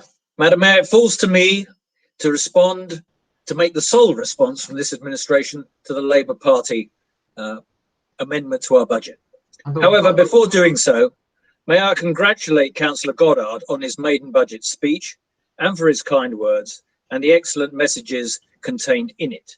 I'm delighted to have been succeeded by him in this annual ritual. Madam Mayor, if only I could say the same for Councillor Mathers' amendment. 371 days have passed since the last budget was passed in 2020, during all of which time our dedicated finance teams have been available for consultation by the opposition, there to help them put together a coherent alternative to our budget tonight. 371 days of missed chances, as far as I can tell. 371 days of sitting at home, most of them under lockdown, where there would have been ample time to consult, discuss, devise, revise, amend, and finally produce a true Labour budget for the people of this borough. Now, some of you may say that this is the last thing that Councillor Mather would want to do. After all, do Labour really want the residents of this fine borough to see how they would fritter away all our good works over so many years, or how they would close libraries or stop repairing the roads and pavements, or how they would transform this beacon council into another Labour basket case like Croydon? So instead of a properly devised alternative, what did we get? Well, I'm only guessing, of course, but I strongly suspect that what happened was that Councillor Mather was munching his cornflakes at breakfast on Monday morning this week, reading the online version of Socialist Worker or perhaps The Guardian, when suddenly his phone went. And on answering, he heard Councillor Curling remind him of the need to knock up a Labour Party budget in time for this Thursday's budget sitting. Now, you might be forgiven for thinking that even though he had wasted 368 days by then, that with one of the Labour Party's former preeminent financial brains available at close hand. And Just I refer, under a of course, minute, to Councillor Bianco. I'm sorry? Just under a minute. I refer, of course, to the former Chancellor, Shadow Chancellor. There would have been a wealth of expertise, even at that late hour, to help him construct a budget. Now, maybe there wasn't time available, or John McDonnell didn't have sufficient time, because what we got was a hastily scribbled together amendment containing ideas we've already developed, spending reserves we've put aside for good purpose, and reducing balances to pay for this nonsense. And all of this far too late for suitable consideration by us. If Labour want to be taken seriously, and they want to, then they need to behave seriously and submit their proposals in sufficient time for proper consideration. Madam Mayor, in case you haven't already guessed, this side of the virtual chamber will not be voting for this amendment tonight. Thank you. Thank you, Councillor Bianco. Councillor Goddard. As the mover of the motion, you're entitled to speak now. Thank you, Madam Mayor. Firstly, I would like to endorse the observations made by my colleague, Councillor Bianco.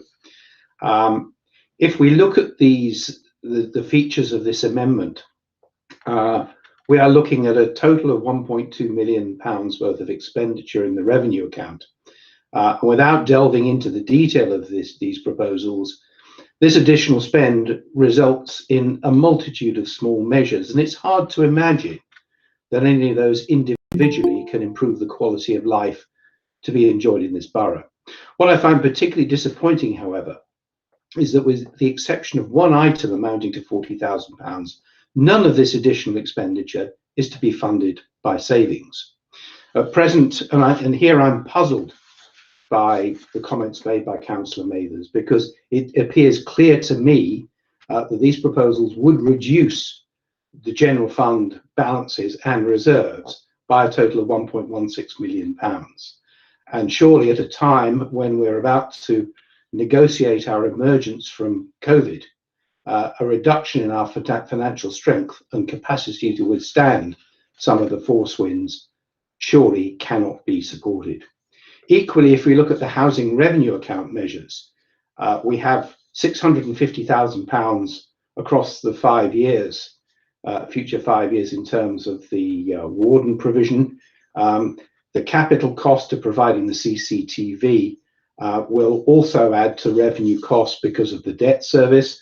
So in combination, those measures will cost another £1 million, which is £1 million which cannot be applied to the construction of new homes, which surely has to be the primary objective of the housing revenue account.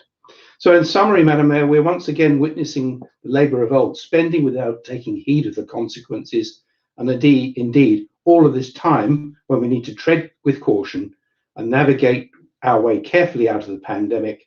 These proposals can only be described as irresponsible, and hence, Madam Mayor, I oppose the amendment. Thank you, Councillor Goddard.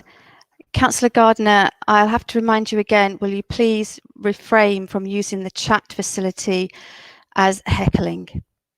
We will now go to Councillor Mathers. You have your right to reply as the mover of the original amendment. Thank you, Madam Mayor. I see Councillor Bianco is still unable to talk on matters that matter to residents, but instead likes the political point scoring. He's very aware that we cannot provide an alternative budget, but only an amendment. And we can't provide that amendment until the budget is approved by Cabinet, as it was last Thursday. I'd also like to correct Councillor Goddard. I'm a bit concerned he struggled to see that in terms of general balances, they would be £2,000 stronger in 2025-26. Hopefully that won't be a mistake he makes in future. We are fully aware as a Labour group this will be not accepted by the Conservative group, but they will take ideas that they like, as they have done with every amendment, and use them within their budgets. Councillor Goddard spent a lot of time talking about other boroughs, but failed to inform the public of some of the realities. He mentioned Hillingdon First, which is a mechanism of selling off council lands and assets for profit, the profit providing revenue to service the repayments of debt for the pipe dreams of capital projects that there are. Much better spent would be needed affordable and social housing, so that we could reduce the cost the council spends on temporary accommodation. He failed to mention the LGA precept, which is much cheaper than council tax, was increased because Conservative governments failed to provide adequate funding for TfL after forcing it to get all of its revenue from fares pretty much, which are obviously non-existent during COVID. The government bailed out private transport companies, so why not TfL? There's little mention of the large income we get and rely on from Heathrow Airport Limited, which comes through different tax mechanisms, which at present could be at risk. I do hope that him and his colleagues are really pushing this government to make sure that this issue doesn't get pushed under the table and we're left with a problem that completely dissolve our balances. There's also little mention of the savings that haven't yet been identified, and the fact that the savings, as they are called, are really service cuts. There may be some efficiencies, but it tends to be a reducing of council personnel and therefore the ability of the council to support residents. We've had this due to 10 years of Conservative government austerity. Can the administration assure us that they will not be cutting in the salami slice way that they so love, reducing a service so it's no longer viable, cutting it, as I said earlier, for example, from 4 million to a few 100,000, and then at that point it's easily got rid of. because they've basically worn it into the ground. It's not fair on council officers to work in this way. They have to work more with less. It's not fair on residents waiting longer and longer for answers and waiting longer for services to be performed. Can I ask the administration, what other services will disappear in the next year or so? And how are they going to justify this to residents? I would ask, though, that they please change their mind to support this amendment. Thank you, Councillor Mathers. We will now vote on the amendment moved by Councillor Mathers. Leader of the Council, Councillor Edwards, on behalf of the Conservative Group, how do you vote on the amendment? Madam Mayor, the Conservative Group votes against the amendment. Thank you. Leader of the Labour Group, Councillor Curling, on behalf of the Labour Group, how do you vote on the amendment? Madam Mayor, we vote in favour of the amendment. Thank you. Are there any members who wish to vote differently that indicated by their group leaders? If so, please indicate now. That amendment has been lost. And I would just like to remind members that the voting will be shown in the minutes as a recorded vote. We will now debate the original motion, and we are still on 3 minutes for speeches. We'll start with Councillor Morse.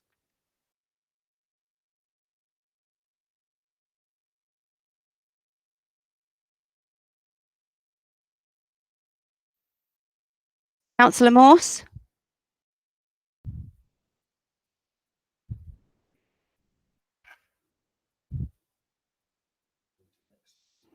Okay, so we will go straight to Councillor Duncan.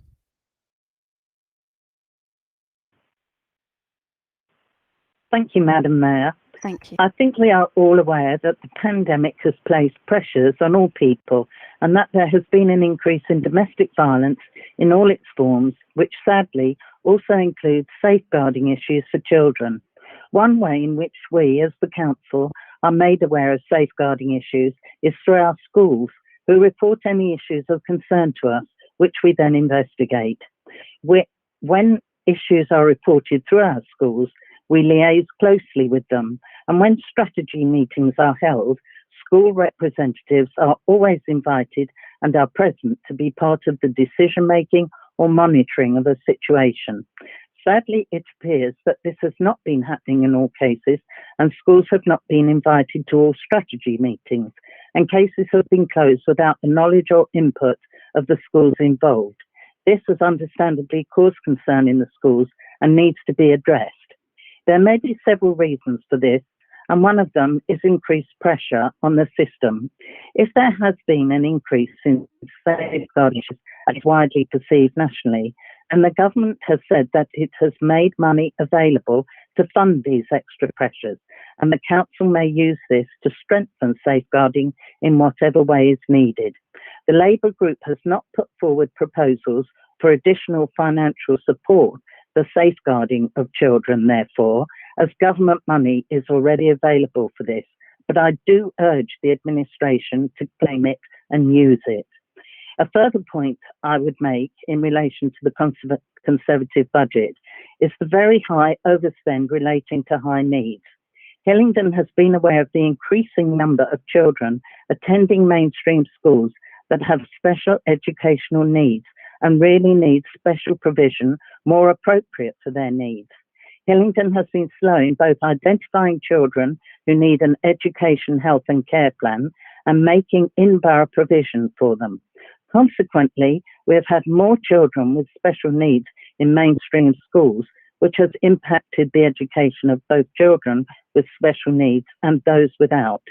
It has also resulted in many children with special needs having to be placed in out-borough placements at great cost. I know that several in-borough provisions are planned and have been granted planning permission. However, I understand that these may still be insufficient to meet the need, and we are now looking to use unfilled primary school places to partially address this shortfall. Sadly, this is all too little too late, and I understand the high needs budget will increase further in the coming year. at a time when there is widespread concern for the mental health and welfare of all children due to the COVID pandemic disrupting their education, I would ask the leader and cabinet to give this matter some priority so that children with special needs are given the best education we can and the budget issues are addressed with more in-borough provision. Thank you. Thank you, Councillor Duncan. Councillor Morse. Thank you, Mr. Mayor. I'm going to go back to December the 10th at the Cabinet meeting. And on comes Sir Ray, and he said, it's all a big misunderstanding. And I thought, what's this big misunderstanding? And I looked very carefully at the Older People's Discount Scheme. And I'll read you the report of the officers, the last line. It said, in light of the challenges of the COVID-19 pandemic on the council, it is not considered to be prudent to continue to fund the scheme in 2021-22. This report also contained evidence of where this scheme has been funded from. And it started about 10 years ago. And what happened in 2010? The biggest cut in any London borough of youth services. It was the biggest cut ever. And it's never ever recovered from this. And this is regarded as savings. And this money has clearly been diverted into this. Then there was a second point of misunderstanding. People that now are 65 and actually are about to receive this fund are actually don't necessarily get it if they're new to the scheme. So the people who actually are benefiting from the scheme continue to have it, but the new ones don't. So that was his point of misunderstanding. And then I want to look at the DSG budget, the school budget. You go back to 2016-17, it was about 1.1 million. You get to 2018 and 19, it's 15 million. You go to 2019-20, 23 million. And then you go to next year, it's 31 million. This is an unacceptable lack of control of this budget. I do accept, and I will accept, this is not 100% the council's responsibility, but they have failed to actually attempt to do this. And one of the issues is, Councillor Duncan has pointed out, you are not providing the services needed for people of disability and lower learning abilities. And this is something that you should be putting more attention to. And because of this, you're then having to put people in academies. You're having to put people out of borough, and you've got enormous costs, and you've totally failed to look at this problem. And you've actually had this problem developing on you for a sustained period of time, about 4 years. And I think it's unacceptable that this has been allowed to happen. And then now you're in a position, you can't control the problem. You're totally dependent upon the government to save you. And I don't think that is good management. And we always get this tune.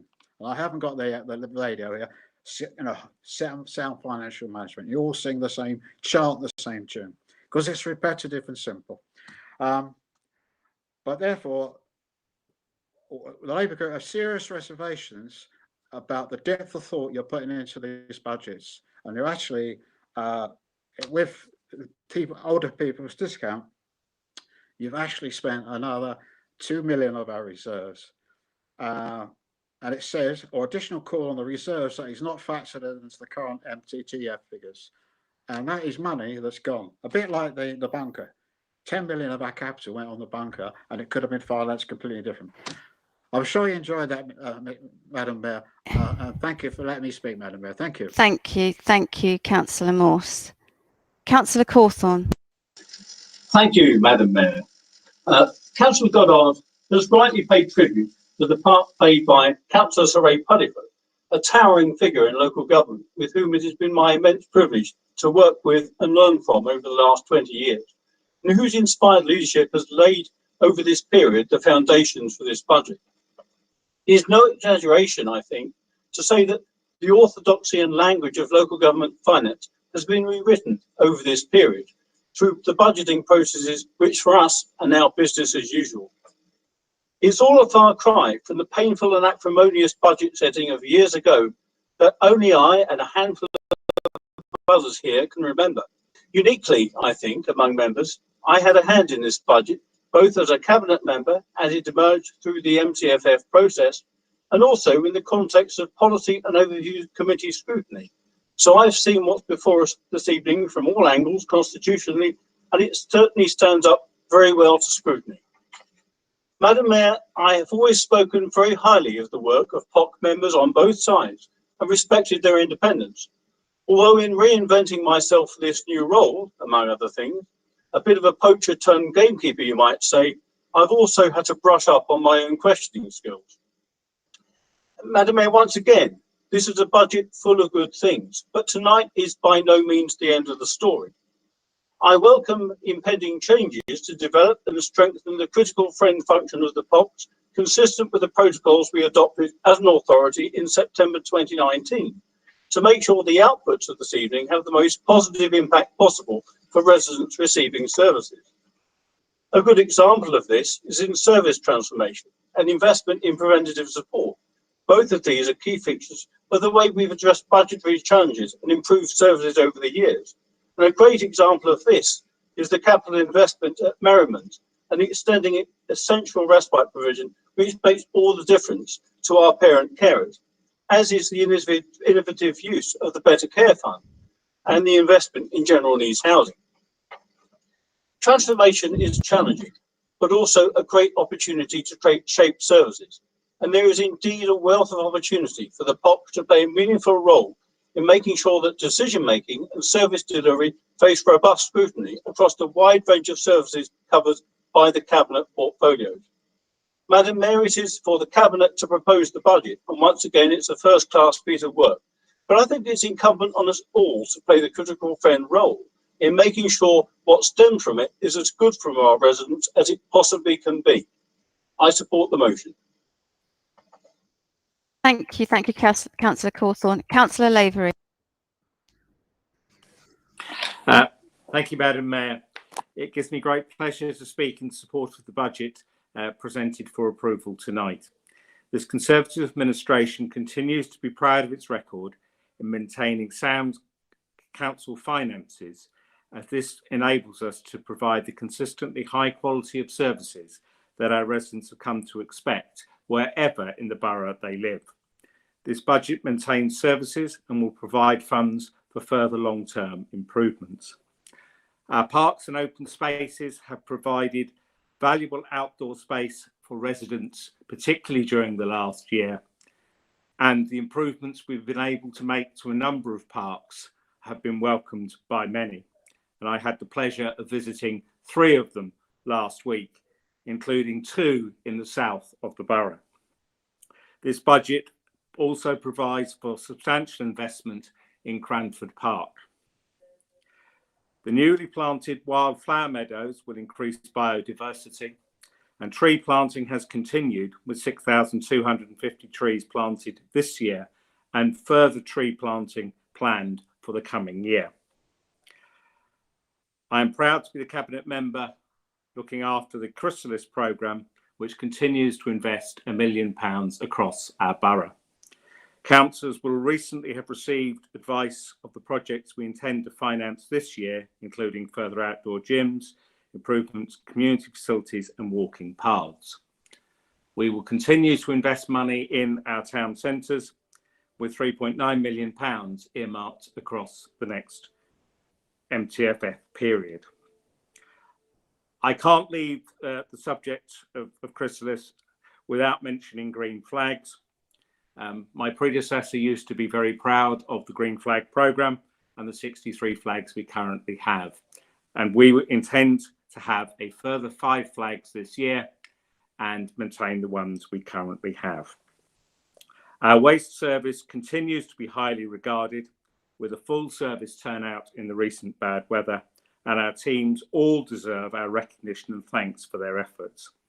Our simple but effective recycling service continues to be valued by residents.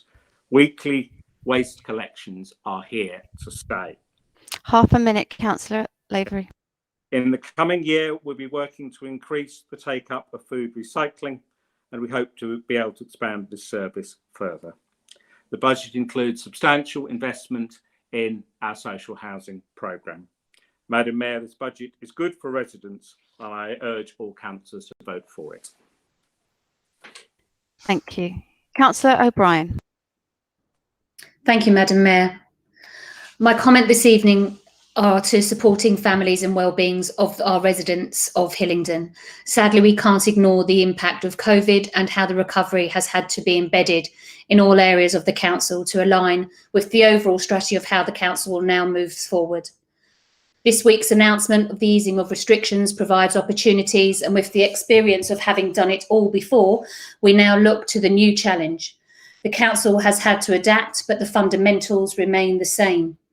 During the next 12 months, our education officers will continue to work closely supporting school leadership with a focus on pupil learning and outcomes.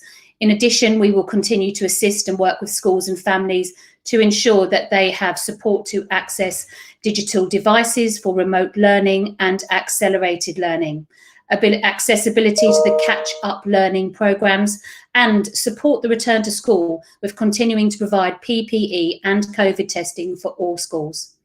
This administration will continue to deliver high standards of education and prioritise support for vulnerable learners and children looked after to reduce the gaps in learning outcomes. By progressing our plans to increase the provision of special educational needs school places in borough and as close to home as possible, and continuing our excellent record of offering children a school place on time, every time. The budget will continue to reach out to help those most in need in our community. We have started our review on youth services in the borough, and I hope to be able to provide more details as the year progresses. Moving to wellbeing, once again, I have to stress the impacts that COVID has had to health and wellbeing, and we will continue with our obesity strategy to provide a targeted approach to encourage residents to become more active. This runs in conjunction with our residents who already partake in physical activity in our outdoor spaces using our outdoor gyms, tracks, bike and skate parks and tennis courts.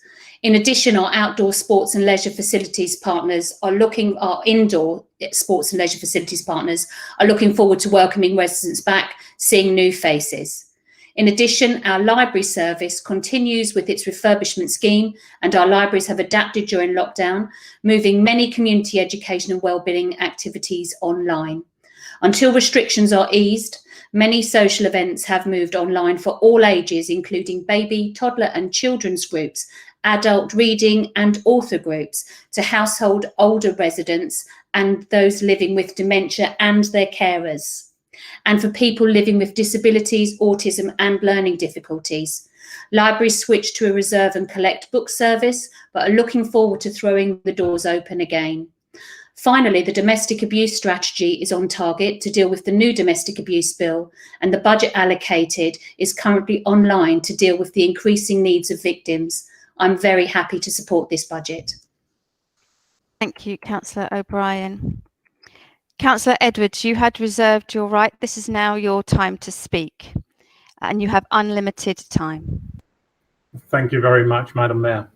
Last year's budget setting meeting was the last time that Council met together in person, and little did we appreciate then the magnitude the pandemic and the lockdown would have on our residents, on the Council and its finances.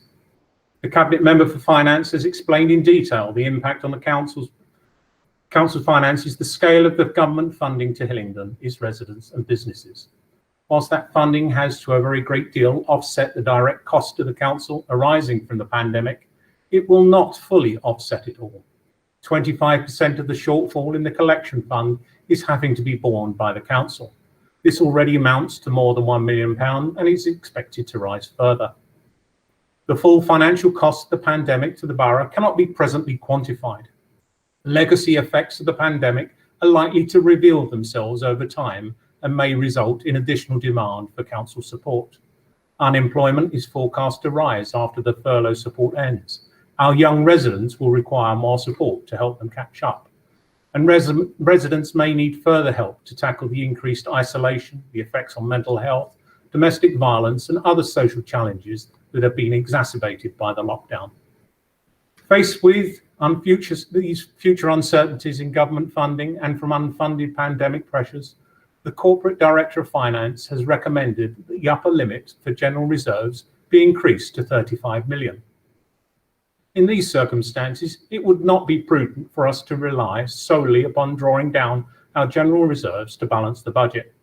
Just as last year, we need to strengthen our funding base through the 1.8% increase in council tax, so we're happy to do it this year. Reluctantly, we must apply this increase to our older residents as well. The discount accrued over the past 14 years of council tax freeze for the over 65s will remain, as you have heard. The change in government funding for social care has meant that authorities increasingly need to make use of the social care precept to meet rising costs, just as we had to last year. This situation is unlikely to change until such time as a new way of funding social care is agreed by Parliament. Owing to the additional pressures on social care costs following the pandemic, it is necessary for us to levy the full 3% this year. It is most regrettable that the Mayor of London has not been able to show restraint. His levy will be an increase of 9.5% this year. If this were presented as a separate bill to households, I'm confident that it will be the end of Mayor Khan. Madam Mayor, levying such a rise such as this is yet another example of Labour's tax and spend mantra, something I note his Hillingdon colleagues are signed up to, judging by their last-minute budget amendment tonight. But if that wasn't enough, in City Hall we have a mayor whose disregard for Hillingdon's residents is so great that on top of his 9.5% tax rise, he wants to bring in a boundary tax at the border, charging family and friends visiting a Hillingdon resident from outside London up to £5.50 to drive in the borough to do so. We haven't heard from our Labour members where they stand on this issue and whether they would join us to oppose it wholeheartedly. The Mayor's unreasonable increase in levy means that the total council tax rise for a Band D property will have to be 5.8% this year, which amounts to £1.70 per week. And this will cause hardship for many households. Knowing this, the council will be running a hardship support scheme in 21-22, offering recipients of the council tax reduction scheme a further discount of up to £75 against their council tax liability, thereby offsetting this year's increases. To limit future council tax rises, your Conservative Council will continue its programme of cost saving through business reform and transformation. This presents us in stark contrast to the Labour group, who in their amendment not only wanted to cancel savings that we will make, but wanted to add new and unnecessary revenue costs that will have to be funded by tax increases or service cuts in the years ahead. Since 2010, under Conservative leadership, the Council has reduced its running costs by £147 million through savings and more efficient working. And in the coming year, we will find a further £8 million, and we estimate at least a further £12.8 million over the 2 years, 2022 to 2024. Our track record is such that we are confident in our ability to make these savings, meaning that there will be no cuts in services or facilities to balance the budget over the medium-term financial forecast period. We will continue to provide free of additional charge many frontline services that other councils charge for, as we have heard from Councillor Goddard.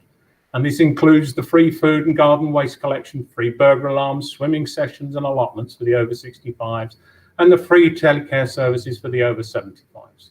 Our fees and charges will continue to be set at no more than 90% of our neighbours, and residents and local business will continue to benefit from amongst the lowest parking charges in London.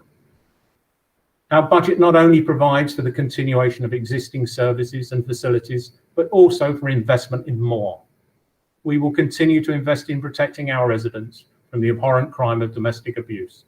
Hillingdon has rightly become recognised as leaders in this area, and we will continue to do all we can to stamp it out.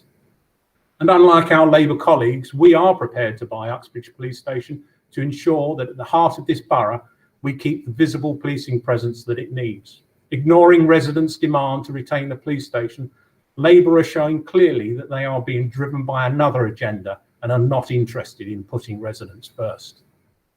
Good community relations should be at the heart of every council, and in Hillingdon this is most certainly the case. I'm delighted that once again this budget invests heavily in our voluntary sector, with nearly £2 million being paid in core grants, alongside £170,000 for dining centres, £47,000 for transport, and £228,000 going into the London Council grant scheme.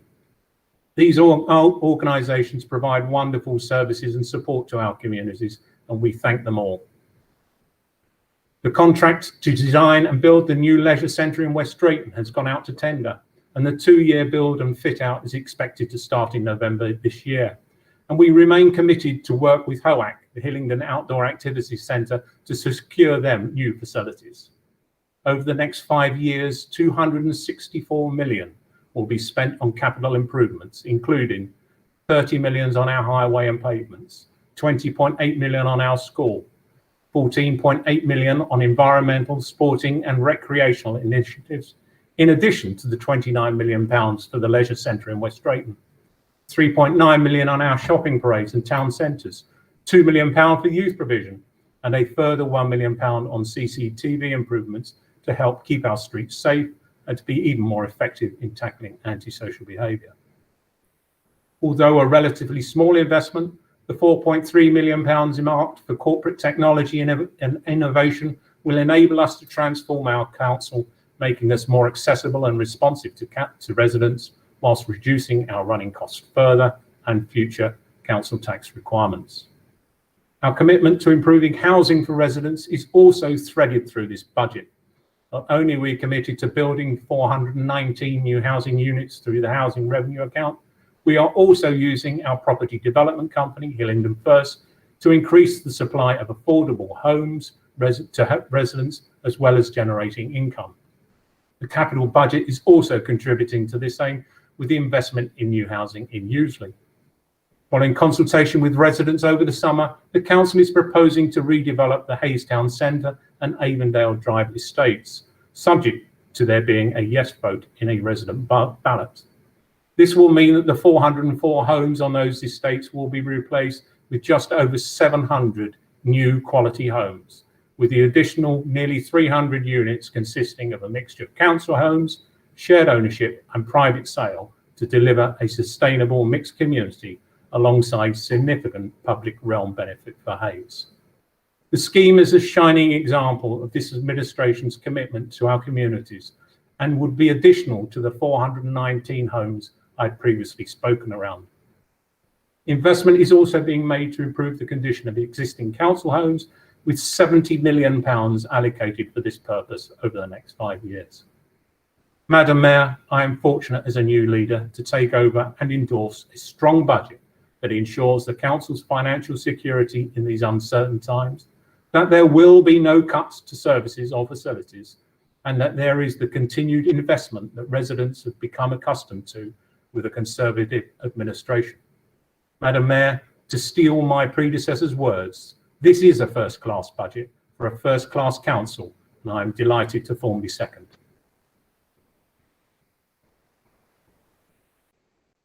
Thank you, Councillor Edwards. Councillor Goddard. Thank you, Madam Mayor. I will not prolong this any more than is absolutely necessary. I would just like to make it clear that this administration continues to get it right for our residents. And this budget is just the latest manifestation of that fact. We have successfully navigated our way through the worst of the pandemic.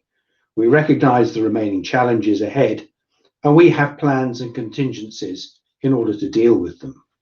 We understand the need to provide our residents with first-class services and an ever-improving infrastructure, which will enable us to maintain Hillingdon as a great place to live. But we have addressed the funding of this investment in a pragmatic, fair and responsible way. Madam Mayor, this is an excellent budget which prioritises the interests of our residents, and I commend it to all members. Thank you. Thank you. We are now going to vote on the motion moved by Councillor Goddard. Leader of the Council, Councillor Edwards, on behalf of the Conservative Group, how do you vote on the motion? Madam Mayor, the Conservative Group votes for the motion. Thank you. Leader of the Labour Group, Councillor Curling, on behalf of the Labour Group, how do you vote on the motion? The Labour Group votes in favour of the motion. Thank you, Councillor Curling. Are there any members that wish to vote differently to how their group leaders have voted? If so, indicate now. The motion is carried. End of the item and end of the business of this evening. I would like to thank the Brunel University students who I'm hoping are still tuned in for tuning in. And to all members, the next meeting will be the annual general meeting on hopefully on the 13th of May 2021, and hopefully we might all be here in the chamber. So as a reminder, as you are logging off, please stay muted and do not put anything onto the chat as it will all be recorded.